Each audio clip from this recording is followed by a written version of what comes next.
Okay, so we'll start glucose oxidation in the cytoplasm, where a glucose molecule will be joined by ATP in the investment phase, which will break apart the ATP and spit out the ADP after it leaves behind its electrons and split it apart and form G3P.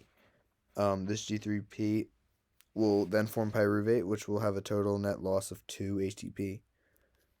Um, During the payout phase, the pyruvate pays out essentially NADH and ATP, 4 ATP and 2 NADH, which then has a net increase of 2 ATP and 2 NADH.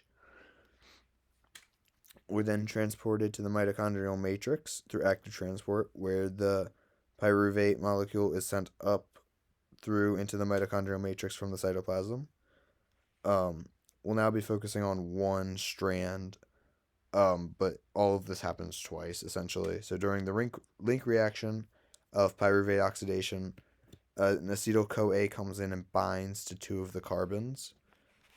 Um, Again, this is all happening twice, and then NAD plus comes in and forms NADH, which leaves this last carbon to turn into CO2.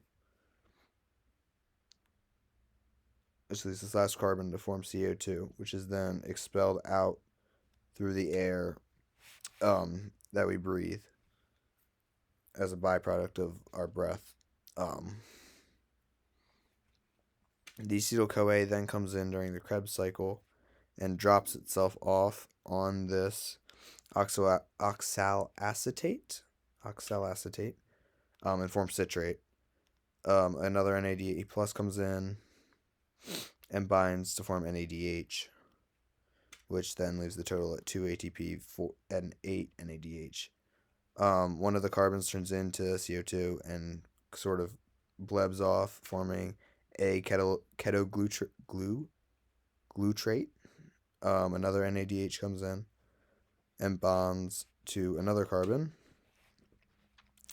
forming another CO2, which then goes off and forms the, if it speeds up, forms the succinyl CoA. Succinyl CoA. FADH and another ATP come in and bond, which now puts our total at 4 ATP, 10 ADH, and 2 FADH. I don't know why it's cut off there under the screen, but that says 2 FADH, which repeats the cycle and puts us back to oxalacetate. Now we're doing oxidative phosphorylation, where the NADH and FADH2 that we just created drop off the electrons and pass the hydrogen molecules through as the electrons move from one space to another. I don't know where my mouse is, but as they're moving, the hydrogen atoms pass through, or the hydrogen protons pass through. Is the continuous cycle, so the electrons that are dropped off then bond to this water molecule, which should pop up. There it is, the water molecule, and this leaves off the NAD plus and the FAD as the electrons are dropped off. Now, since the concentration is getting too high on this side of oxidative phosphorylation, it pushes the hydrogen through, spinning the ATP synthase, which makes ADP form ATP, as the hydrogen molecules are pushed through. The totals are 32-ish ATP, and it's already on the next thing. Light dependent reactions. So we're just gonna zoom in. We start off with some hydrogen in the stroma already, but they're already there. Um, these waters are coming in and dropping off their electron to the photosystem 1. You can see them move around in there because of light reaction. So the light comes in and basically shakes up the electrons, causing them to move down the electron transport train. I don't know why they're hopscotching, but they're supposed to like kind of just continue down the train. Again, the light comes in and sort of shakes them up and causes them to move, which again allows the hydrogen to pass through the thylakoid membrane. The NADP reductase forms NADPH, and the ATP synthase does the same thing it does in oxidative phosphorylation, where it spins. In the stroma, we then zoom in to the stroma liquid, which forms Rubisco automatically because there was the Rub Pib, and G3P.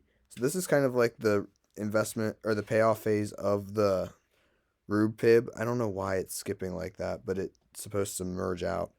G3P then leaves because one of the G3Ps goes away to form glucose.